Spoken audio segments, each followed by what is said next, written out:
Good morning and welcome back to DR Sports for another episode of Good Morning Qatar with myself, AGT, and my brother Flex. Yes. Beautiful morning. Beautiful morning. Beautiful start to the World Cup. We're on day 3. Although the days are getting a bit warped. I'm not really sure what day it is.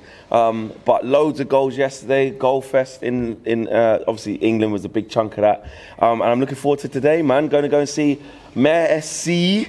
And obviously France are in action as well. So this is it. This is the first day of the World Cup where there's 4 games going on. This is it now. We're going to be in like peak World Cup season now. Football festival is upon us. 4 games, they're packing them in. We are at home today. This is the accommodation that we're staying in. Apologies for the drilling in the background, nothing we can do. But listen, it's still a beautiful set, to be honest. It is, it's a beautiful set, and I trust in Jason's equipment that this, you probably can't even hear this. Yeah. You probably can't even hear that in the comments they're saying we can hear. Yeah, it's hurting my ears. I've got tinnitus.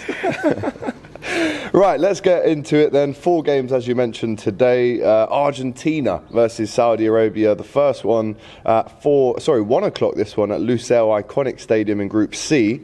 Messi on show, of course, as we know. And Argentina are unbeaten in all 4 of their previous meetings with Saudi Arabia. With this, the first being the first meeting between the sides at the FIFA World Cup. So you can imagine the noise, the fanfare around this one.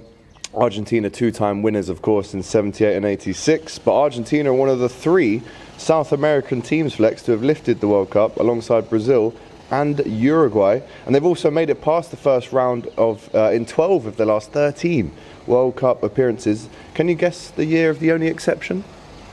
Well, that they didn't make it past the groups. You were Last alive. one. You were alive. The last one? No. One before that? Can't give you that, no. Don't know then. You must know this one because I'm sure you watched it. It was when Beckham got his redemption against Argentina with that 1-0 penalty in the one 2002. after. Yeah, exactly. South Korea.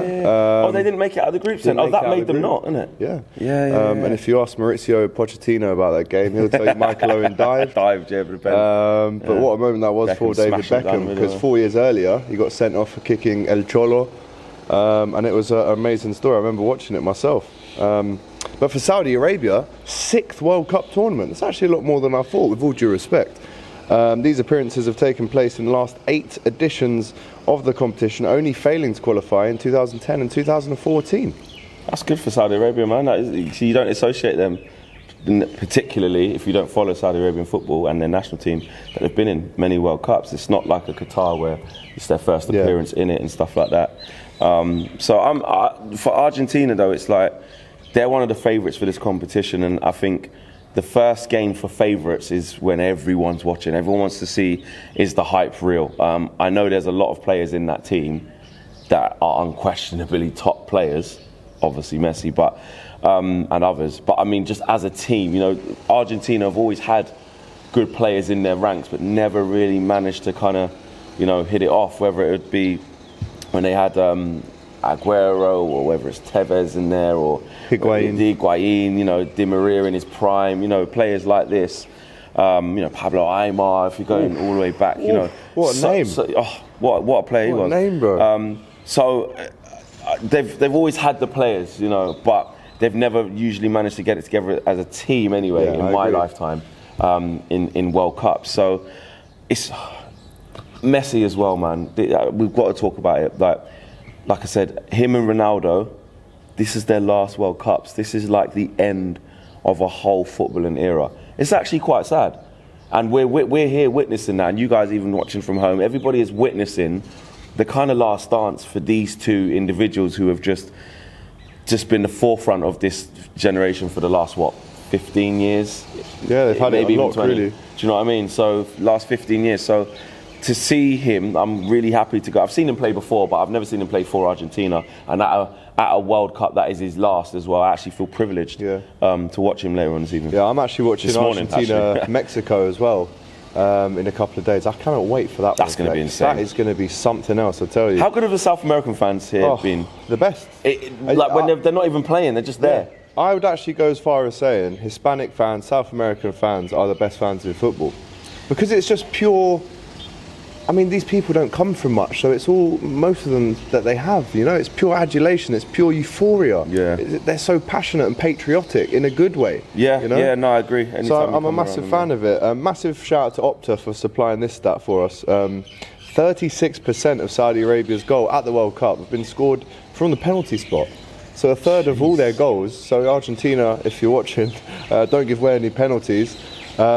All 6 of Messi's goals at the World Cup have been scored in the group stages. So speaking of Messi, he obviously did the collab with Louis Vuitton very recently with Ronaldo. And if you actually look deep at the picture of the chessboard that they're playing, there's actually a lot of hidden messages. I watched the video on it last night. Same, from a famous chess game. It's from a famous chess game, but in that game, it was a draw, which means that actually... We'll call it quits, we're both the goats. But in the picture, Ronaldo has 7 pieces on the table, which obviously, as you know, is his favourite number. But he also has the bishop, which means in that picture, in that moment, he's on top, but they come out as equal. So I actually think the thought that's gone into behind that. Are they trying to prove a little something, saying, all right, he might have a couple of records over him? There's always, for every record that Ronaldo has, there's always one for Messi. But by the end of this, on this one song, when you two both kind of bow out at the pinnacle of of international football, we see you both as equal. We see you both as the GOATs. Do you know what? I can't wait for it. 10 o'clock kickoff back home, 1 o'clock kickoff here. Brilliant game to watch. Denmark versus Tunisia. Now, this one could be a bit of an emotional one, I think, if you're Christian Eriksen. I mean, going back to 2 years ago, or was it last year? Euro 2020 was. Yeah. It wasn't in 2021. It was, but we're in. It wasn't last summer, the summer before. Sure. But yeah, last year. So obviously we all know what happened to him, but for him to actually be back out in really good health, obviously you've seen him a lot more at Manchester United, but for him to pull on that jersey again in an international tournament, it's going to be a real special moment for him and his family. I love Christian Eriksen, man. I mean, to see what he's come back from, and to see the level that he's playing at, you know, even before he come back to United when he was at Brentford in that season, just straight back at it. And I've done a few press conferences where Christian Eriksen's been in there, and I've posed them a couple of questions, and the first thing that he said is no questions about the condition, no questions about, I don't want to talk about it. I love that. It's in the past. He doesn't want a pity party. He doesn't want sympathy. Yeah. He literally is a guy that I see anywhere. I've spent some time around him, that he acknowledges obviously what happened to him, for him and his family, how traumatic it was, but I earned the right. I've survived. I don't want to be reminded every day of what's it like. You wouldn't want to though, would you? Exactly, like just, do you know what I mean? So for him, I know we're doing it in a kind of, you know, positive way now, but I think for him on a personal, he just wants to be known for his football and how good he is, which, by the way, he still is absolutely fantastic. He's changed Manchester United's midfield completely. Had a couple of games where, because he was playing so many games, kind of went a little bit out of form and then picked it back up again, scored in the last game before he went to Fulham. So this is a big moment for him as well. Would it be his last World Cup? I mean, how old is he? He's 30. 30, yeah, going on 31. He might have one more. He could probably do one more. Maybe again, one more. He might not be the main guy then, but I think he could probably do one more, and certainly another Euros should Denmark get there. So, yeah, I think for him and that squad, they will have that connection and that power to really be a team, you know, because look how that squad showed strength, actually, with how they carried on the tournament. Unbelievable. You know, which was unreal. Simon Kjær, the role he played in that moment. Captain, yeah. Braithwaite, they all got rallied behind him, and it was unbelievable to see. This would be Denmark's 6th World Cup appearance, but actually, funnily enough, it's only the 2nd time they've qualified for back-to-back tournaments after 98 and 2002. Let's not forget, 1992, European champions Denmark, which England have never done. Never done it. So that proves that this is a good generation. This is a good crop. We know the players like Norgard, Damsgaard. These guys are balling out as well. Especially Norgard and Damsgaard in the Premier League. Denmark have won 9 of their 10 games in World Cup qualifying, losing only to Scotland. They kept more clean sheets in the group stage than any other side. Solid. Looking for shout-outs, 100%. Looking for shout-outs, man. But Tunisia, on the other hand, have failed to keep a clean sheet in 14 of their 15 games at the World Cup. 25 goals conceded. The only exception coming against West Germany in 1970. 1978, 0-0. Well, you know it's going back when they're called West Germany. Yeah. No player scored more goals for Denmark in qualifying for this World Cup than Joachim Meile, level with Andreas Skovolsen, whilst no player was directly involved in more goals for the nation during their last tournament than Meile as well. We saw him as well last year. I was a big fan of him, but this is at the Al Rayyan Stadium, the Education City Stadium, which isn't too far away from where we are now. I mean, two teams that absolutely love it in terms of the fanfare and everything that goes with it. I'm looking forward to that one. It should be a good 100%. And just on that stadium, by the way, the Al Rayyan, we covered that game yesterday for the USA-Wales game. I tell you now, I know we haven't been to all of them yet. That's the best one. Do you know what? I said that to Hash yesterday about the one I went to yesterday. See there, what was it? Looked like the Allianz. Oh, really? Yeah. Actually, ours kind of looked a little bit like I think it was the Al Thumama Stadium. Okay, well, I'll tell you what, mate. Some of these stadiums out here are unbelievable. Actually, to be fair, every one we've been to, Al Bad Stadium was really nice. Khalifa Stadium, you know, odd shape but amazing. I'm looking forward to the 957 Stadium. Oh, the one that looks like the Lego bricks on the outside. Oh, I haven't seen that next one. To the beach. Oh, insane! The lighting around it, and they just got these huge malls in case of the stadium you just said we went to last night, and the Khalifa, these huge malls. Imagine like Westfield times 10.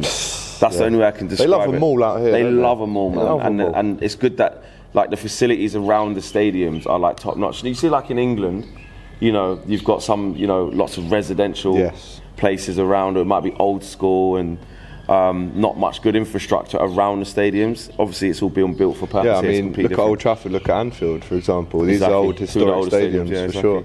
Right, the next game, Mexico versus Poland. I'm looking forward to seeing this one as well. That's a bit of you, that, isn't it? That is a bit of me. I can't lie that one. I've got my Mexico shirt with me, as you know. And you can speak to all them fans as well. What do they speak? This is what I'm saying. For me, I get to improve my Spanish. I get to, you know, connect with the Hispanic fans. I love it. That's why I'm so looking forward to the Argentina-Mexico game. But Mexico and Poland's only previous meeting was in 1978. Winner on that occasion, Flex? No, flies are everywhere. Winner on that occasion, do you know, in 1978, the first time these two have played against each other? The first time that these two have played against each other ever?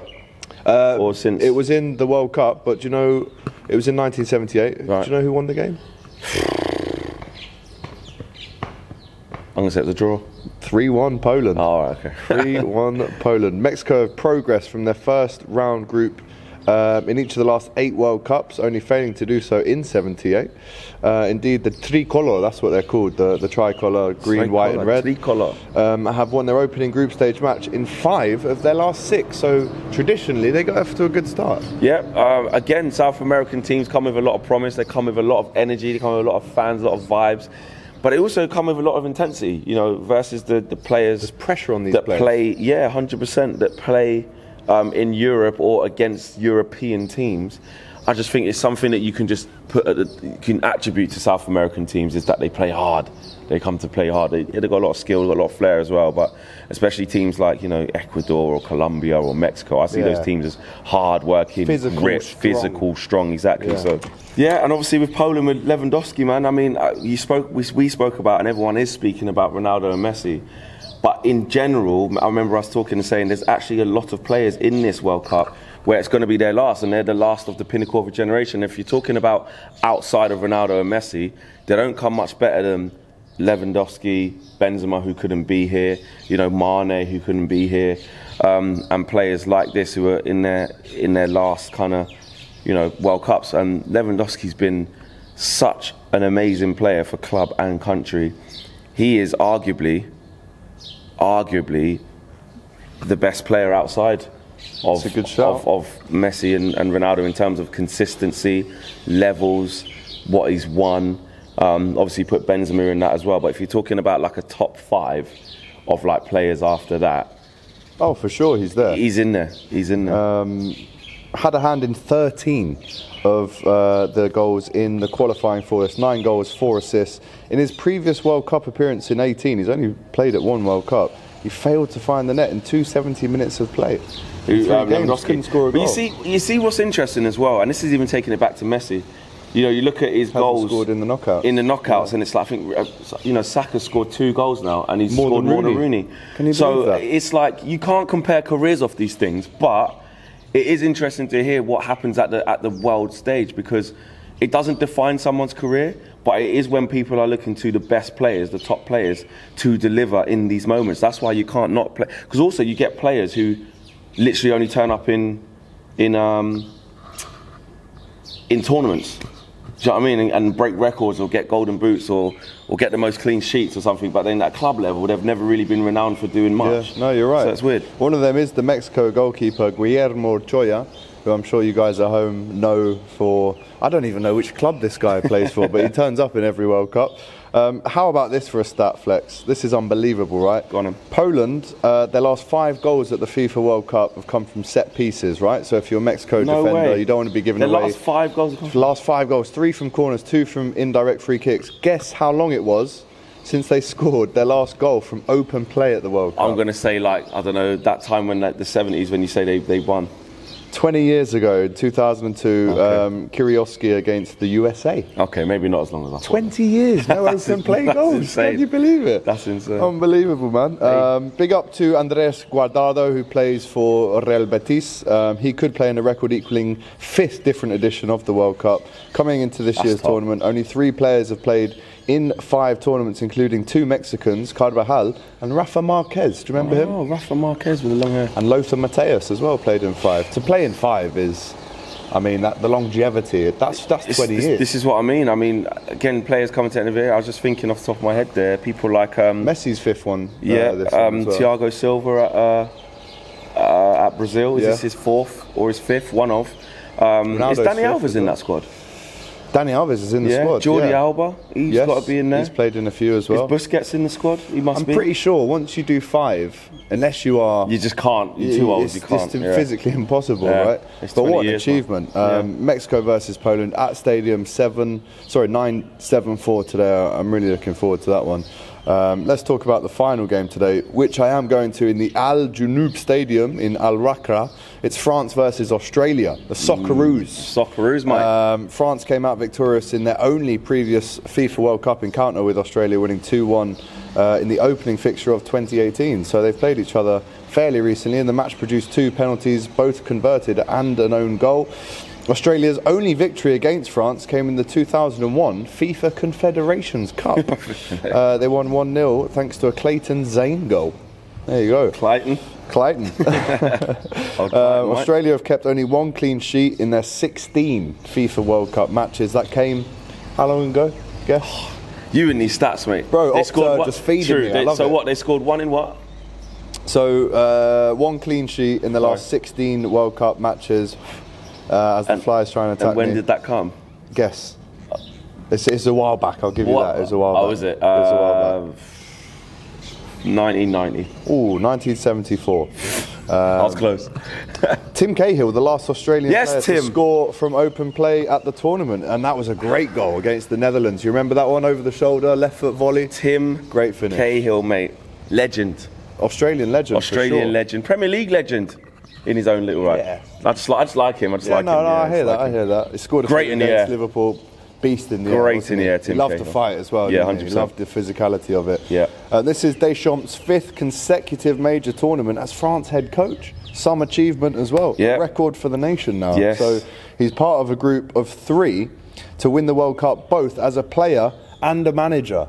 Can your career get any better than that, Flex? Listen, man. This is after Mario Zagallo and also Franz Beckenbauer.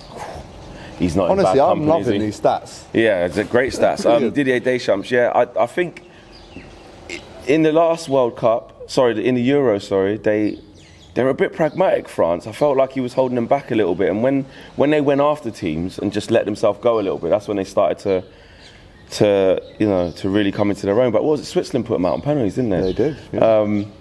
And in that game, it was like they were losing, then they come back and start winning, then they conceded again, and it was like a little bit frantic. We wanted a little bit more calm with this French squad, and they've had to deal with a lot of injuries going into this. Remember, we spoke about as we saw them pulling in, and then after that, obviously, Benzema dropped out through injury, which is a real sad loss. But you talk about the big players again and the big nations, all eyes on Mbappe again. You know, and this is what's interesting, you're looking at Ronaldo and Messi departing. Not that he hasn't been kind of in that company already, as they've been kind of on the decline by their standards, but now it's almost like officially passing the torch to someone like him. Mbappe's probably the player, along with, even though Haaland's a different type of player, he's more of a goal machine than the abilities that that Mbappe has.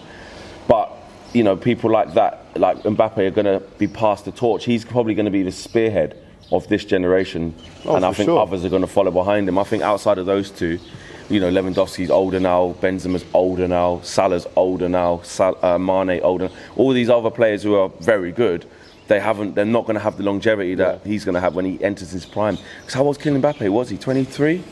22? Can't be older than 23. Can't be older than 23, 24, can he? And that is stupid. It feels like he's been there for ages. And that's what the best players do. Yeah. Like when Messi burst onto the scene, when Ronaldo burst onto the scene, you just get that longevity feel from early that they're going to be around for a hell of a long time. So Kylian Mbappe, actually for him, this is like his induction into like modern day goatness. Yeah, because he's already won the World Cup, hasn't he? Already won it. Already. Unbelievable. And if you look at their attacking options for France, Benzema obviously out and Cuckoo out, who we're hearing today has apparently agreed a deal with Chelsea to go there in the summer for a high fee. Yeah. But we're looking at maybe an attacking lineup now of Giroud through the middle, I think massively underrated for France. He's actually very close to becoming the all-time leading goal scorer. Yeah, and put respect on his name. The respect that he deserves. Honestly, people have really putting it on his name. And then you've got Griezmann still, who can maybe cut in on that right-hand side onto his left foot, and then you've got Mbappe on the other side as well. So an array of talent, especially in that forward area, but they have been injured. There's so many injuries for France. So many injuries, but feel for them. You know, you look at the youngsters that are going to come in and replace those players. Again, I spoke about Kylian Mbappe kind of getting It's a conveyor belt, isn't it? It's a conveyor belt. You look at Tchouaméni and Camavinga, they look really solid. Good kids. A lot of teams in the Premier League were looking at them, and they were linked to Man United a lot, saying, look at the price of these guys, go and get one of them. But rightly so, they've both chosen Real Madrid, which ain't bad. Yeah, it's not bad. And you look at them as a production line, Kroos and Modric at the end of their kind of reign. You've got Valverde, he's got lungs for days. Casemiro was at the end of his kind of tenure, but you know, can go again with a different challenge, but probably saw the likes of Camavinga and Tchouaméni and said, I'm not going to outstay my welcome. I could probably stay and that, but 10 years-ish. I've won everything. It's 10 years. Let me move on and help Man United. But those two players, they look fantastic. And do you know what? Really looking forward to seeing Ibou Konate as well. Yes, really your guy. Yeah, I think he's going to start. I read something that said there's no Kimpembe as well. Maybe a slight scare. Well, because Varane hasn't played. Varane got injured against Chelsea. Done his knee. Over a month ago, and was a doubt for this World Cup. He hasn't played since then. Wasn't he? I remember. It really looked like it was over. So it's actually not a miracle, but it's really fortunate that he's even here. So for him having not played in so long, I think that would be probably a big decision for Deschamps to put him in. So your guy probably will get in. Well, listen, I saw one of our centre backs last night keep a clean sheet in Virgil. Yeah. Amazing. How did he play? Did he play? Oh, he really missed the chance. He should have scored, don't it? Yeah, it was a fairly difficult header. It went over the bar, but yeah, amazing to see him, man. And now tonight I'm going to see another, his partner at Liverpool in Ibou Konate. It's nice being on player watch, isn't it, for your own team? I love it. I think it's brilliant. We've only got 7 players at the World Cup, so when I do see them, it's really exciting. We've got like 20, I think. Right, let's get into the DR Sports prediction battle. As you know, guys, every single day we're updating you on Abby and Lee's picks from back home. £125,000 to be won just in the group stages alone, which we worked out to be around 12.5 grand a day. You worked that out for grabs. By maths, didn't you? Did. Hit that link in the description. Sign up, top your account up. And make your picks and see if you can beat Lee and Abby. Let's get into their picks right now. Argentina against Saudi Arabia. Lee's gone for an Argentina win, as we think we all are. That's a bit of a given. Agree with that. Denmark again beat Tunisia according to Lee, but Mexico Poland, he's gone for a draw, and then France to beat Australia has Lee, with a minimum of £2,000 up for grabs just in this one alone. And guess what? Abby's gone exactly the same. Actually, literally exactly the same. You know, it's almost as if they were with each other. 100%. Let's just put this up. So big up to those. Go and see if you can beat those guys. Maybe prove them wrong. In the France game against Australia tonight, the picks are a half-time result. Abby's gone for a draw. So maybe she's thinking that France come back to win this one in full time, which she has. Both teams to score, yes. She's gone for. Whereas Lee says yes as well. Both teams to score? That's Australia. They're thinking Australia are going to score. I think they think Tim Cahill's still playing. Hey, let's not be disrespectful to Socceroos, actually. I've got a soft spot for Australia. Spent some time out there in the last couple of years in summers. Great nation, great people. Absolutely. France to receive over 1.5 cards. Abby's gone for yes. Lee with no, so they've contradicted each other there.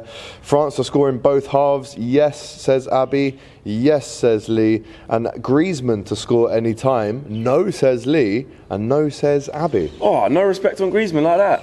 Do you know what? People see saying he's kind of washed a bit now and that, but World Cup winner, so you have to put respect on his name. But I think the whole debacle with how he left Barcelona, the contract situation, how he had to only play 30 minutes. It's tainted his career. Maybe that wasn't his fault, but it definitely has tainted his career. And I think on this stage, if he can get a goal tonight, then he's back in the thick of it, really, isn't he? So go away, see if you can beat Abby and Lee with their DR Sports prediction battle that they've got going on with Who Knows Wins, and see if you can win some money. Yes, that's what it's about, man. And it's not about, like I keep saying, like we keep saying, it's not about getting every single one right. You just got to get the most right. There you go. Who Knows Wins. All it takes is £1 to play. So we're not even talking about, big pots of money, £1. It's a bit of fun, isn't it? So make sure you get involved. Link in the description and sign up. Right, I think we've got a lot of football games to go and watch, Flex. Yes, so we better get on with it. Let's go. I'm going to see the GOAT, Messi. That's all you're going to see in the vlog, is me joining in with the Argentinian fans going, Messi, especially because Ronaldo's pissed me off. Although I did say that I'm putting that aside because this is about international stuff and whatnot. But he has still pissed me off. So when I get to the Portuguese game, I'm going to be a bit frosty. But it's international. As soon as he scores, you're going to be going, that's my God, my God. Football fans fickle. But he's mugged Man United completely off. And, in my opinion, I know it's his opinion. It's not an opinion, there's bare Man United fans saying, see, he's come out to speak against the club. And there's, in my opinion, very, very blinded. But anyway, this is not United View. This is not a United show. I don't want to go in there. So I'm going to see Messi. You know what? I can't wait. You could also use that word to describe Jason's bedroom out here. Messi. And his hair right now. And his hair as well. Big up to Jason each and every time, my brother. Right, guys, we're up early. We're churning out the content. Thank you so much for all the positive messages we've been receiving in the DMs, on the YouTube comments, saying how much people are enjoying the content. Yes. We enjoy making it for you. So hashtag leave Robbie at home. Hashtag Robbie stay there. Is that what we're saying? Don't come out, Rob. Stay home, mate. Put your feet up, son. Yeah. And love to Robbie as well, to Laurie as well, because he's doing a lot better now as well. So yeah, we're really pleased about that. And Robbie should be here about that very, very soon. Absolutely. So give us a like if you're appreciating the comments. If you're appreciating the content, comment as well, of course, and subscribe to DR Sports. We've got you covered in every sense of the word for the 2022 World Cup here in Qatar. Take care. We'll see you tomorrow.